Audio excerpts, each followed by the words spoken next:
안녕하세요. 커피앤톡입니다. 오늘도 와주셔서 감사드리고요. 바로 사연 읽어보겠습니다. 안녕하세요.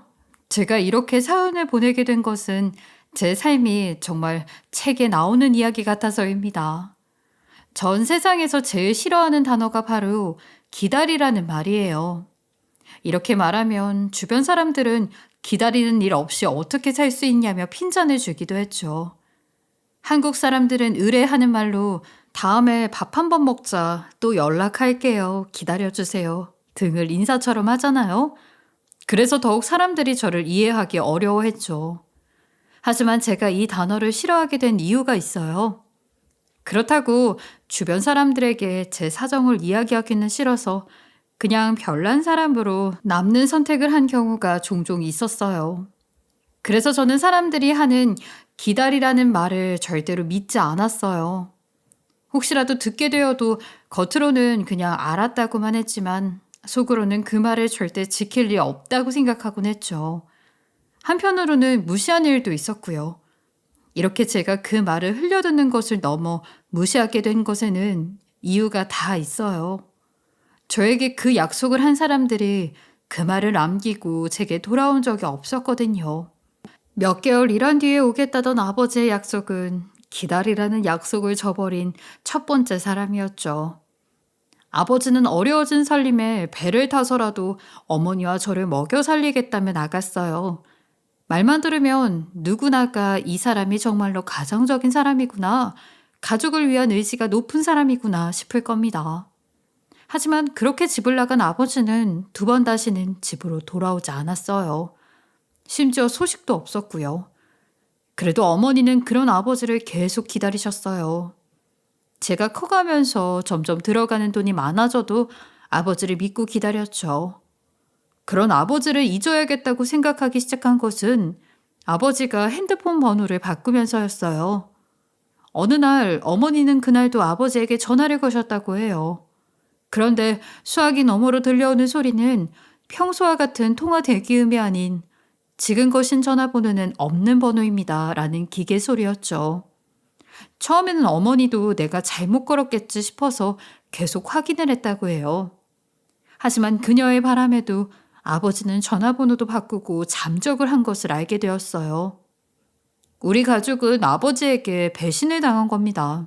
어머니는 배신을 당한 것을 울적해한 것도 잠시 어떻게 이 세상을 살아갈지 막막했다고 했어요. 어머니는 고아나 다름이 없었거든요. 부모님은 다 돌아가셨고 외가의 친척들과도 연락이 끊긴 지가 오래라 지금에 와서 연락을 하기도 힘들었다고 했죠. 그래서 선택한 곳은 제 친할머니였어요. 다행스럽게도 자기 자식이 우리를 버리고 갔다는 사실을 안타까워하던 할머니는 저와 어머니를 따뜻하게 맞이해 주었습니다. 우리는 할머니의 품 안에서 당분간은 평화롭게 지낼 수 있었어요. 이렇게 큰 와중에 다시 생각해보면 할머니는 아버지가 집을 나갔다는 사실을 알고 있었던 것 같아요. 그러니 남아있던 손주가 얼마나 불쌍하게 보였을까요? 하지만 이 평화는 오래가지 않았어요. 할머니가 병에 걸려 쓰러지셨거든요. 풍은 언제 올지 모른다고 했던가요? 풍을 맞은 친할머니는 움직이는 일조차 힘들어지게 되었고 그런 할머니를 돌보는 사람은 우리 어머니밖에 없었죠. 어렸던 난 왜 우리 할머니는 계속 누워서만 보내야만 하는 걸까 하면서 생각하곤 했어요. 어린 나이였던 것을 생각하면 다른 사람은 다 움직이고 사는데 할머니는 누워만 있으니 신기했을 것 같네요. 어머니는 할머니를 돌보면서 힘든 일도 많았지만 할머니가 가지고 있던 재산으로 그나마 돈에 쪼들리는 생활은 하지 않았어요. 그래서 어린 저도 할머니 집에서 지냈을 당시의 기억은 행복한 기억이 더 많았어요. 그러나 할머니와 함께 보내던 단란한 시간도 그리 오래 가지는 않았습니다. 바로 친척들 때문이었죠. 삼촌과 고모들은 할머니가 풍이 오고 아버지는 집을 나갔다는 사실을 뒤늦게 듣고서는 한 걸음에 할머니의 집으로 찾아오더군요. 전 오랜만에 만난 친척들이 정말 반가웠지만 찾아온 어른들의 목적은 우리 가족의 어려움이 아닌 돈이었어요. 그들은 할머니의 임종이 얼마 남지 않았다는 소식에 부랴부랴 달려온 것이었어요. 아직도 기억이 나요. 그날 달려왔던 친척들이 엄마에게 한 소리가요. 먼저 삼촌은 이렇게 말했죠. 야, 네가 뭔데 우리 엄마 재산을 받으려고 들어? 너 우리 형이 버리고 집 나갔다면서. 그런 주제에 이렇게 엄마 집에 기어들어와서 한몫 챙기려고 들어? 고아년 받아줬더니 아주 은혜를 원수로 갚네. 이런 식으로 엄마를 돌봤다고 재산 하나 챙길 수 있을 것 같아? 절대 안 되지. 고모들도 이에 질세라 삼촌의 말에 뒤이어 소리쳤고요. 삼촌 말이 맞다. 너란 애는 정말 오만정이 떨어져. 엄마가 이 지경이 되도록 우리한테 소식 하나 없이 조용히 지내? 이래서 어미압이 없는 것들이란 대체 뭘 받아내고 싶어서 시키지도 않은 짓을 하고 여기서 이러고 버티고 있는 거야? 우리 오빠가 너 버렸으면 좋게 알아듣고 꺼졌어야지. 이제 남남이나 다름없으면서. 맞아. 속 보이는 짓은 적당히 하고 짐 싸서 나가. 우리 엄마 재산이랑 여기는 우리가 알아서 잘 정리할 테니까. 언니랑 오빠 말처럼 넌 피로 이어진 우리 진짜 가족도 아니잖아. 여기 네 자식은 우리 피를 이었으니 놔두고 이 집에서 당장 나가. 애 내보내게 어서 도와주세요. 집 밖으로 쫓겨나던 엄마는 제게 소리쳤죠. 아가, 엄마 꼭 너 찾으러 올 거니까 울지 말고 기다리고 있어. 알겠지? 내가 너 꼭 찾으러 올 거야. 할머니의 똥기저귀를 갈고 거동이 불편한 할머니의 곁을 돌보던 어머니는 그렇게 할머니가 돌아가시던 날 집에서 쫓겨나셨어요. 그들은 어머니가 할머니의 재산을 탐했다고 했지만 실상은 그게 아니라는 것을 어린 저도 다 알고 있었죠. 어머니는 집에서 쫓겨났지만 어떻게 알았는지 할머니의 장례식까지 찾아와서 빌고 빌었어요. 어린 제 앞에서요. 삼촌, 고모들, 우리 이러지 말아요. 제가 무슨 재산이 가지고 싶어서 어머님을 돌봤겠어요? 그 이가 집을 나가고 나서 저도 아이랑 같이 어떻게든 살아보겠다고 안 해본 일이 없습니다. 상황이 여의치 않았지만 그래도 살아보겠다고 저도 발버둥 쳤어요. 하지만 세상 일이 그렇게 쉽지 않다는 거 아시잖아요. 맞아요. 전 당신들 말처럼 부모님도 안 계시고 친척들과 교류도 없어서 고아나 다름없어요. 그런 제게 아이와 함께 머물 수 있던 곳은 오직 어머님 댁밖에 없었어요. 그런데 어머니가 갑자기 풍으로 쓰러지셨던 거고요. 저도 병수발하느라 날마다 바쁘고 그래도 우리 입에 풀칠할 거는 내가 마련해야 한다 싶어서 일도 나갔어요. 그런데 제가 왜 어머니 재산을 탐하겠나요? 제가 재산을 탐했으면 애당초 어머니 통장에 재산 다 들고 날랐지요. 그러니 제발 아이만은 돌려주세요. 제 아이예요. 당시에는 어머니가 하는 말의 전부를 알아듣지 못했어요.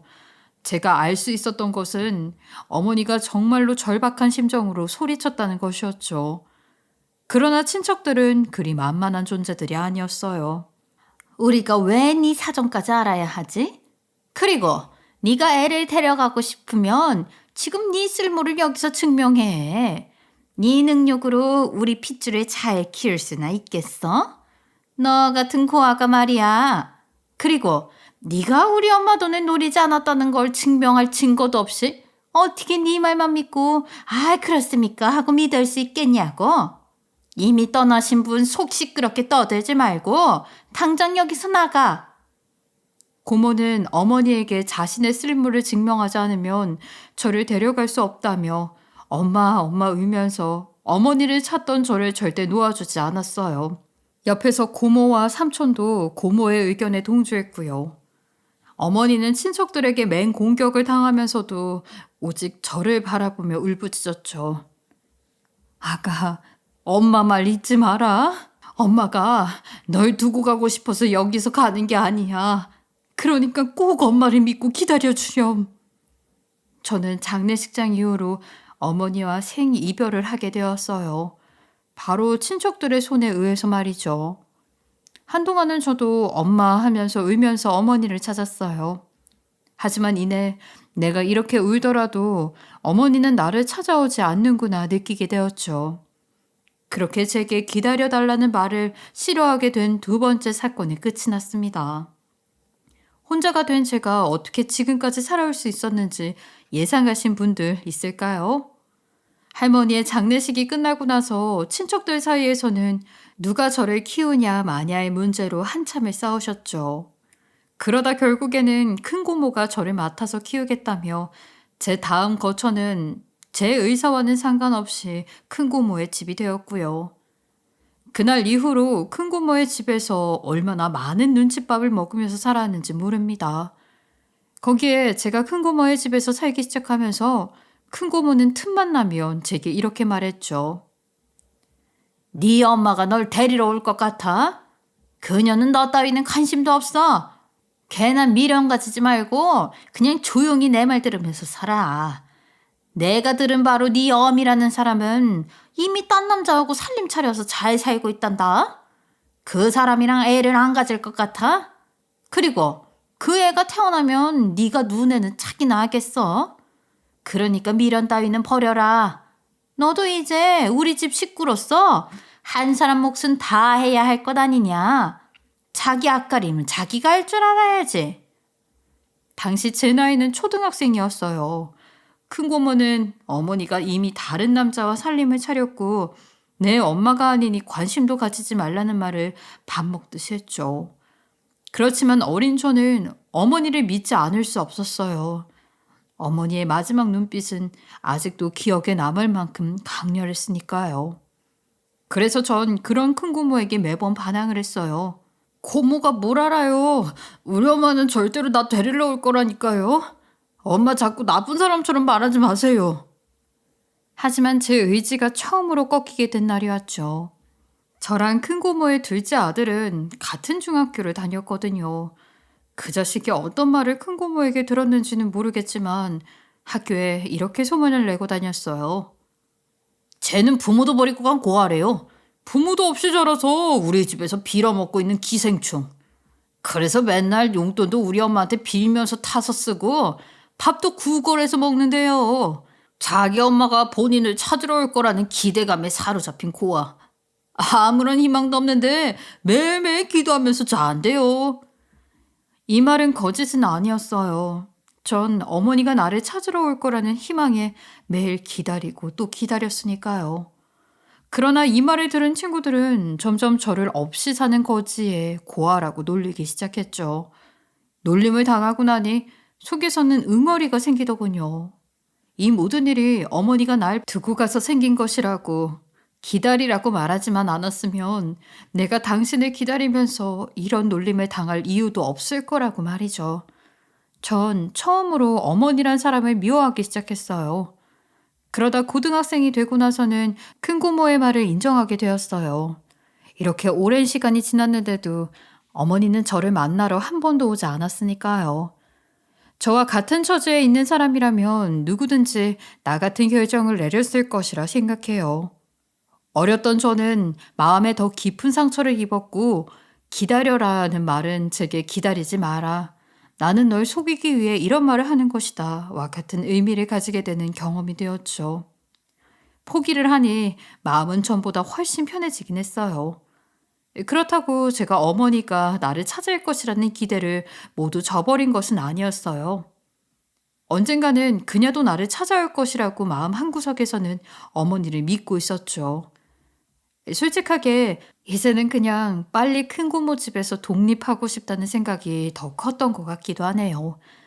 이렇게 내가 눈칫밥을 먹고 살 바에야 그냥 혼자서 나가 살고 싶다고요. 전 집에 있다가도 큰 고모의 손님이 집을 방문하면 방에서 한 발자국도 나갈 수 없었거든요. 너 오늘 내 손님이 집에 온다고 했다? 내가 너 같은 고아를 짐덩이로 가지고 있다는 사실이 소문이라도 나면 내가 얼마나 쉬운 사람으로 보이겠어? 그리고 내가 널 아무리 좋게 입혔어도 우리랑 비교하면서 헐뜯으려 할 거 아니겠니? 그러니까 손님이 가시기 전까지는 네 방에서 단 한 발자국도 나오지 마라. 알겠어? 내 말을 어긴다면 넌 아무것도 가지지 못한 채 이 집에서 쫓겨날 줄 알아? 돈도 벌지 못하는 나이였으니 큰 고모의 협박은 정말로 크게 다가왔어요. 그리고 항상 큰 고모는 협박과 동시에 저를 회유하는 듯한 말을 했어요. 내가 이렇게 큰 소리를 치는 이유는 하나다. 너를 내 자식처럼 생각하기 때문이야. 네가 이만큼 잘 큰 것도 누구 덕분이냐? 바로 여기 네 앞에 서 있는 내 덕분 아니겠니?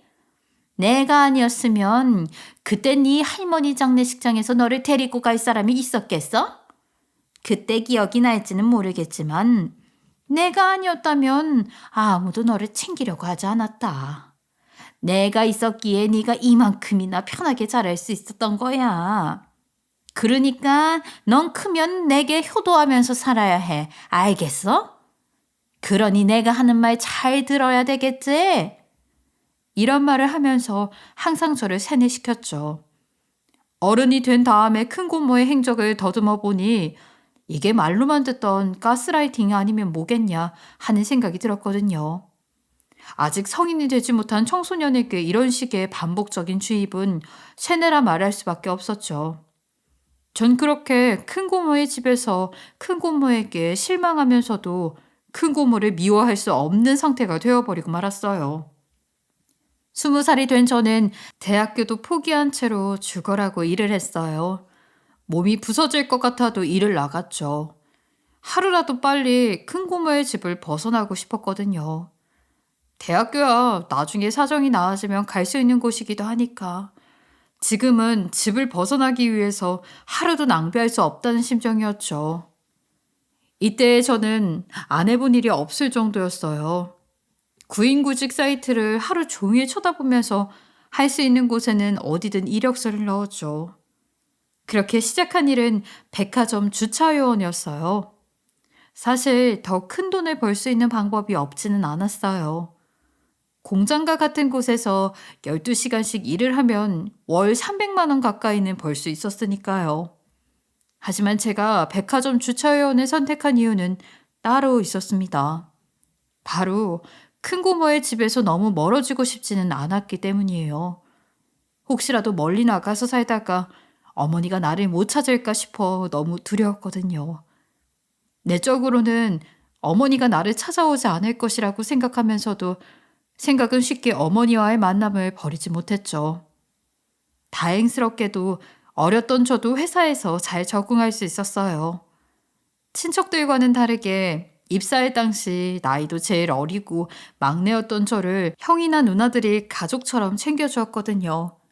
사회에 첫 발을 내밀은 저에게 많은 것들을 알려준 것들도 이들이었어요. 제 혈연이라는 친척들이 아니라요. 첫 월급을 받은 날에는 형들이 저를 부르면서 하루 시간을 내라고 하더군요. 평소에도 저를 잘 챙겨줬던 형들이기에 힘들게 하루를 빼서 그들을 따라 나섰어요. 그렇게 형들을 따라간 곳은 한 의류 매장이었어요. 야, 막내야, 너 첫 월급은 원래 뭘 사야 하는지 아니? 이런 곳에 와서 부모님께 드릴 내일을 먼저 사야 하는 거야. 그리고 이걸 잘 포장해서 부모님께 들고 가서 이렇게 말하는 거지. 성인이 될 때까지 저를 잘 키워주셔서 감사합니다. 라고 말이야. 네가 무슨 사정으로 이렇게 어린 나이부터 일을 하는지는 모르겠지만 그래도 널 지금까지 키워준 부모님에게 감사는 해야 되지 않겠어? 그러니 적당한 거 하나 골라서 사서 드려. 처음으로 듣는 말이었죠. 당연했어요. 저는 20살, 이 일을 시작하기 전에는 10대였으니까요. 물론 생일이 지나기 전까지는 술도 먹지 못하는 10대였지만 일을 시작하고 나서는 나도 성인이라는 생각을 하면서 지냈거든요. 형들의 말에 처음에는 막막함이 가득했죠. 저는 부모라는 사람이 곁에 없었고 싫어도 싫어할 수 없는 친척들이 부모의 대신이었으니까요. 그렇다고 큰고모에게 내일을 사다 주기는 절대로 싫었어요. 나이를 먹은 나도 알 건 다 알았거든요. 그들이 나를 절대로 제대로 키워준 것이 아니라는 것을요. 그래서 어머니가 입을 수 있을 것 같은 네이 한 벌만 사서 왔어요. 형들은 왜 한 벌만 사냐고 물었지만 저는 웃으면서 대답을 회피했어요. 그리고 제게 이런 사실을 알려준 형들에게 고마워서 밥을 사주려고 했어요. 이때 처음으로 부모님이 있으면 이렇게 하는구나 라는 사실을 알게 되었으니까요. 형들도 처음에는 훨씬 어린 제게 밥을 얻어먹기 미안하다고 발을 뺐지만 귀여운 막내가 사준다고 하니 먹는다며 제게 부담되지 않는 가게로 가서 저녁을 먹었어요. 이날이 제 생애 처음으로 행복과 감사로 가득한 날이었어요. 어느덧 시간은 흐르고 흘러 한 직장에서 15년이 넘는 세월 동안 일을 하고 있었어요. 오랜 시간을 한 곳에서 일하다 보니 직장에서의 직급도 점점 높아져만 갔죠. 그렇게 지낸 회사에서의 저는 짠돌이 주임으로 불렸어요. 저는 다른 사람들이 놀러 가자는 제안도 술을 마시자는 제안도 절대 받아들이지 않았거든요. 뭐 술이나 담배, 커피 같은 기호품은 제게 사치라고 생각했기 때문이었죠.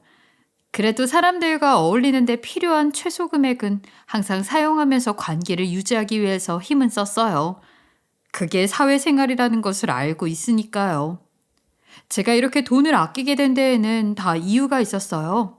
아직도 못 이룬 꿈이긴 하지만 언젠가는 어머니가 나를 찾으러 올 것이라는 생각을 했거든요. 제가 이런 생각을 하고 있는 데는 꿈이 가장 큰 역할을 했어요. 지금은 뚜렷하게 기억나지 않지만 꿈에서 어머니가 나를 찾으러 와서 세게 끌어안고는 했거든요. 잠에서 깨고 나서도 어머니의 따뜻한 품이 남아있는 느낌이 종종 들었고요.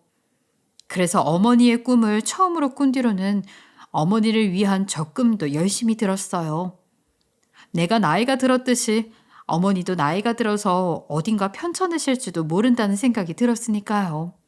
혹시라도 어디가 아프다고 하거나 살아가는 상황이 여의치 않다면 언제나 도울 수 있도록 돈을 모아야겠다는 생각을 했죠. 그리고 어머니의 꿈을 꾼 지 얼마 지나지 않아서는 회사에서 최고 선임의 자리를 꿰차게 되었어요.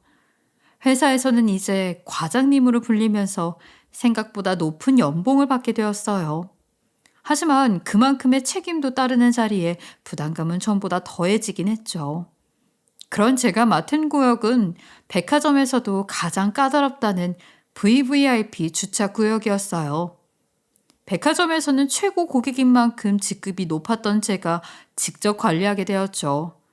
VVIP는 보통 재벌들이 많았는데 인품이 좋은 분들도 물론 많았지만 회사에 블랙리스트로 등록된 고객도 무척 많았어요. 블랙리스트로 등록된 사람들의 대부분은 백화점을 마치 본인이 대접받기 위해 존재한다고 생각하는 사람들이었죠. 이런 사람들을 한 번이라도 마주친다면 정말 골치가 아팠어요. 하루는 이러한 손님을 맞은 적이 있을 정도였어요. 야, 꿇어. 내가 여기 왔으면 무릎을 붙이고 오셨습니까? 하고 인사를 해야지. 어디서 눈을 마주치려고 들어? 여기 백화점은 직원 교육을 이렇게까지밖에 못하나?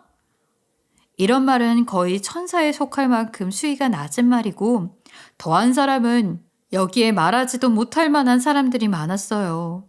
그 중에는 저를 노예처럼 부리길 원하는 사람도 있었죠. 야, 여기가 자리가 좋네. 여기에다가 내 차 주차해 놓고 차 안에 있는 쓰레기 다 정리하고 차 안도 깨끗하게 청소 좀 해놔라. 나 갔다 오는 사이에 정리가 안 된다. 너 바로 회사에다가 클레임 걸 줄 알아. 알아들었으면 실시. 이렇게 저를 청소하는 사람으로 만드는 고객이 있는가 하면 야, 직원 달리기는 좀 하나? 일단 나 잘 기억해둬라. 이따가 나중에 내가 내려오면 얼른 뛰어와서 내가 든 짐 들어야 하니까. 너희 직원들이 월급 받을 수 있는 이유가 뭐겠어? 다 나 같은 사람이 있기 때문 아니겠어? 그러니까 내 말 잘 들어야겠지? 이런 말을 하면서 저를 자기 개인 비서처럼 부리려는 사람도 있었죠. 진상 고객들을 만나는 날 이런 말 한마디에 하루 종일 얼마나 비참한 기분으로 일해야 하는지 모릅니다. 하지만 그렇다고 일을 안 하고 살 수는 없었으니 꾹 참고 버티면서 일을 해왔죠. 그러던 어느 날 VVIP 입구로부터 범상치 않은 외제차 한 대가 들어오는 거예요. 그걸 보자마자 저도 모르게 긴장을 해서 마른 침을 꿀꺽 삼켰죠. 왜냐하면 발레 파킹을 맡기는 사람도 많았으니까요. 이런 고가의 차량을 운전할 때마다 심장이 두근두근 했거든요. 그렇게 긴장하고 있었는데 다행히 그 차량에는 기사분이 따로 있었어요. 한숨을 내쉬면서 주차장을 돌아보려고 다른 곳으로 걷고 있는데 고요한 주차장 사이로 끼익 무언가 긁히는 소리가 들리더군요. 설마 하는 생각에 헐레벌떡 그 차량이 향한 곳으로 뛰어갔어요. 혹시라도 문제가 생기면 제 책임이 될 가능성도 없지 않았으니까요. 소리가 난 곳에는 굉장히 앳되어 보이는 기사가 머리를 쥐어뜯고 서 있었죠. 황망한 표정으로 말이에요. 그러면서 이내 도착한 저를 보고는 변명도 할 수 없겠다 싶었는지 소리치기 시작하더군요. 아, 어떡해. 이 5억이 넘는 차를. 난 끝장이야, 이제. 부모님도 없는 고아가 어떻게 이 차 수리비를 감당할 수 있겠어. 어떻게 하면 좋지? 어떡하지? 절망에 빠진 청년은 넋이 나간 표정으로 소리쳤는데 고아라는 소리에 저도 모르게 반응하게 되더군요. 그 순간 나도 모르게 이 청년의 잘못을 내가 감당해 줘야겠다는 생각을 했어요. 그리고 청년을 다독이기 시작했죠. 이번 일은 당신이 감당하기에는 큰일인 것 같군요. 제가 담당하는 주차장에서 생긴 일이기도 하니 우선은 제가 책임을 지도록 하겠습니다. 나중에 사모님이 오시면 저기 건너편에 보이는 제 처소로 오세요. 알겠죠? 청년은 울먹이던 목소리로 감사합니다 하면서 연거푸 제게 감사하다며 허리를 숙이며 인사를 했고 그런 그에게 저는 괜찮다며 스스로의 마음을 다잡기 시작했어요. 저라고 돈이 많아서 일을 해결할 수 있다고 생각한 것은 아니었으니까요. 그리고 어머니를 위해 모아놨던 목돈은 이런 곳에 사용하기 위해서 모아나 보다 생각했죠. 저와 같은 처지의 청년을 모른 척하고 넘어가기에는 마음 한구석이 걸렸으니까요. 이내 사모님이 돌아왔는지 청년이 조심스레 제가 쉬는 처소의 문을 두드렸고 그 비싼 차 앞으로 가서 우선 동생 같은 기사를 제 뒤로 세웠어요. 그리고 사모님에게는 내 실수라며 고개를 숙이고 사과했죠. 저는 이 일을 하면서 배운 것이 하나 있어요. 이런 문제가 일어났을 때는 사람의 눈을 바라보는 것도 문제, 미안한 기색이 부족해 보이는 것도 문제라는 것을요. 그래서 사모님 얼굴조차 쳐다보지 않은 채 냅다 고개를 숙인 채 그녀가 내릴 말을 기다렸어요. 생각보다 큰일이었기에 차라리 정수리를 보이면서 그녀의 화가 풀릴 때까지 기다리는 게 더 현명하겠다 싶기도 했고요. 하지만 정말로 비싼 차였기에 긁힌 자국을 본 사모님은 화를 참지 못하겠는지 그 자리에서 바로 소리쳤습니다. 이렇게 비싼 차를 무슨 강단으로 이런 짓을 저지른 거죠? 당신이 이 차의 수리비를 감당할 수 있겠어요? 이런 돈도 얼마 안 줄 것 같은 일을 하면서요? 그래도 처음에는 말로만 이야기를 시작했어요. 하지만 소리를 쳐도 화가 풀리지 않는지 그녀는 이내 손을 올리려고 했죠. 그녀의 움직임에 저는 고개를 들어서 맞아주려고도 했어요. 한 대 맞으면 대부분 화가 조금이라도 누그러지곤 했거든요. 당신 같은 하찮은 직업을 가진 사람은 꿈도 못 꿀 차예요. 이거 수리하는 데만 해도 몇 개월이나 걸리는 줄 알아요? 한국에는 부품도 없는 차여서 외국에서 메케닉 불러와야 되고 부품도 받아야 된다고요. 손을 올리면서 소리치던 그녀는 제가 고개를 들자 말을 멈추고는 누그러진 듯한 목소리로 제 현재 상황을 자세하게 캐묻더군요. 왜 그녀가 나의 사정을 알고 싶어 하는지는 모르겠으나 생각보다 일이 쉽게 풀리겠다는 생각에 그녀의 물음에 쉽게 대답해 주었어요. 내가 큰 소리를 쳐서 미안했어요. 생각해보니 당신이 이 차의 수리비를 감당하기는 어렵겠군요. 그래서 말인데 당신 혹시 이 일을 감당할 만한 가족은 있나요? 아니면 먼 친척이라도 혹시 결혼은 하신 상태인가요? 한 집의 가장이라면 이런 일에는 끼어드는 것이 아니에요. 본인의 궁금한 점을 물으면서도 가벼운 훈육을 하려는 그녀의 말에 저는 덤덤하게 답했죠. 사모님이 미안해할 일은 아닙니다. 제 잘못이니까요. 저는 고아입니다. 저를 대신해서 이 일을 해결해 줄 가족은 없죠. 친척도 마찬가지입니다. 친척들이 있다고 해도 이런 큰일이라면 누구도 나서주지 않을 겁니다. 그리고 마지막으로 저는 미혼입니다. 제가 책임질 가정은 없으니 제가 구할 수 있는 선에서 최대한으로 금액을 준비해 보겠습니다. 제 말을 듣던 사모님은 갑자기 입을 막으면서 밖으로 달려나가더군요. 마치 갑자기 속이 아픈 사람처럼요. 그런 그녀를 혼자 보낼 수는 없어 저도 그녀의 뒤를 졸졸 쫓아갔어요. 쫓아가면서도 드는 생각은 일이 잘못되면 어떻게 하면 좋은지였어요. 무릎이라도 꿇으면서 빌어야 하나?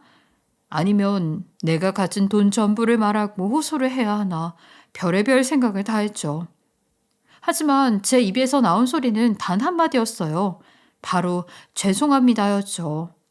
이 말이 모든 의미를 담고 있었으니까요. 그런데 갑자기 뛰어가던 사모님이 서럽게 울다 저를 보면서 소리치는 거예요. 놀란 저는 눈만 동그랗게 뜨고 그녀의 말을 듣고 있을 수밖에 없었어요.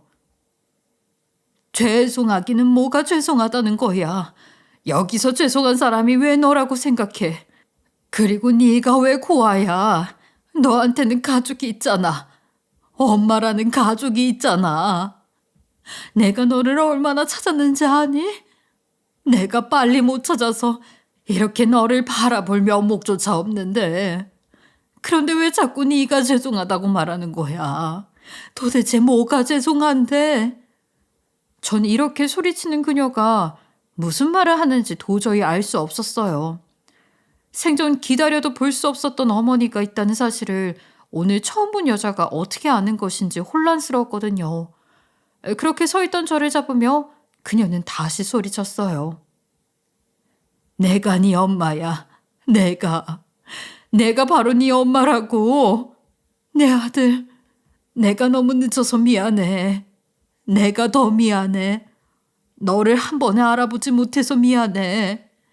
네가 이렇게 살고 있다는 것을 알았더라면, 아니, 내가 한 번이라도 너를 여기서 마주쳤더라면 너를 이렇게 늦게 찾을 일은 없었을 텐데.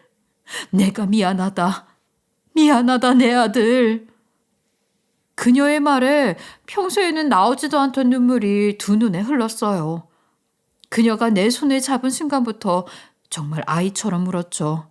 당신이 정말 내 엄마야? 진짜 내 엄마가 맞냐고? 근데 왜 이렇게 늦었어? 왜? 그녀는 어린아이처럼 우는 저를 달래면서 왜 이렇게 늦게 왔냐고 떼쓰는 아이처럼 엉엉 우는 저를 달래면서 말했어요.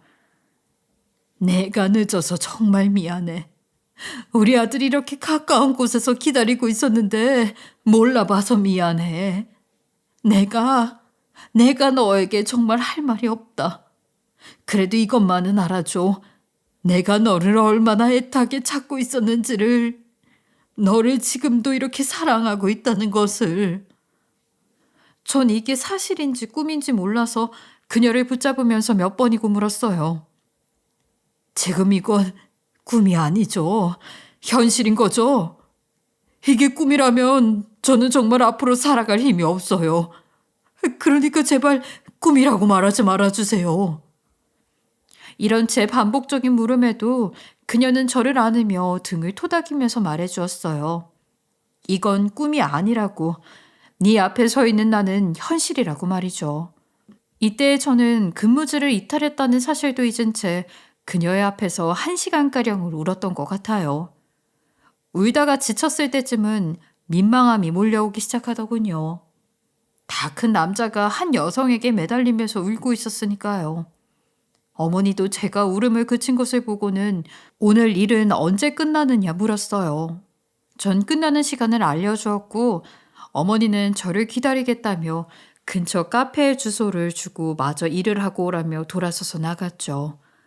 이때까지도 꿈이라고 생각했어요. 일을 끝나고 카페에서 어머니를 만날 때까지는요. 그렇게 만나게 된 어머니께 들은 이야기는 뜻밖의 없어요.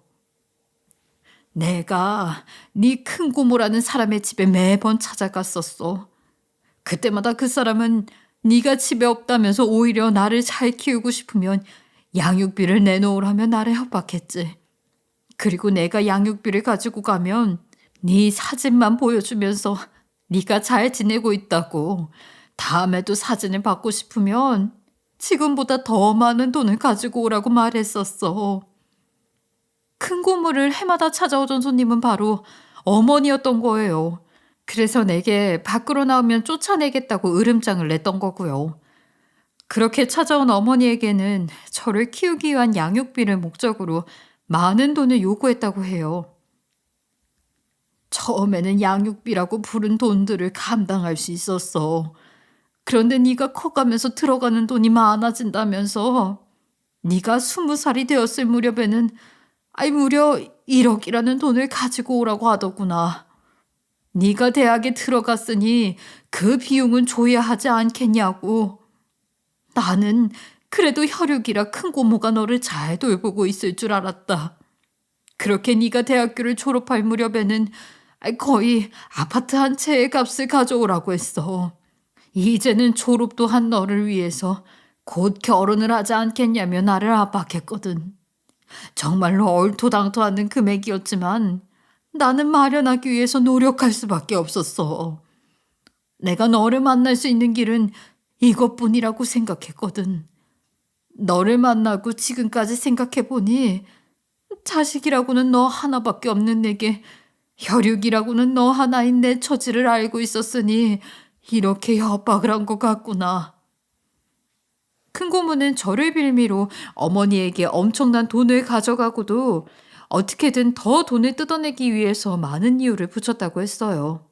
어머니가 저를 학교로 찾아오거나 했다면 만났을 수도 있었겠지만, 고모는 고3 때까지 매번 등하교를 직접 시켜줬기에 그 누구도 만날 수 없었죠. 그러던 어느 날 네 큰 고모가 갑자기 전화가 왔었어. 갑자기 온 전화에 혹시나 하는 생각에 얼른 받았고, 나는 네가 갑작스럽게 외국으로 나갔다는 소리를 듣게 되었지. 그 뒤로는 네 소식을 전혀 알 길이 없어졌고, 내가 너를 찾기 위해 얼마나 많은 인력을 사용했는지 알면 너도 내 노력을 알아줄까? 난 살면서 단 한순간도 너를 잊은 적이 없어. 그것만은 네가 알아줬으면 해. 어머니는 제가 해외에 나갔다는 소식에 국내가 아닌 해외를 찾아서 헤맸다고 했죠. 그러다가 한국으로 들어왔고, 들어와서도 어떻게든 절 찾기 위해 노력했다고요. 30년이라는 시간이 지나고 이렇게 만나게 된 것도 엄청난 행운이라고 했어요. 어머니가 여태 한순간도 절 잊지 않으셨다고, 저를 찾아서 지금까지 헤매었다는 사실이 제 가슴을 뭉클하게 했어요. 아까 네가 고아라고 했을 때 이 엄마는 가슴이 찢어지는 줄 알았다. 어떻게 부모가 자식을 버릴 수 있겠니? 네 입으로 그 말이 나왔다는 것은 다 내가 못난 탓이겠지.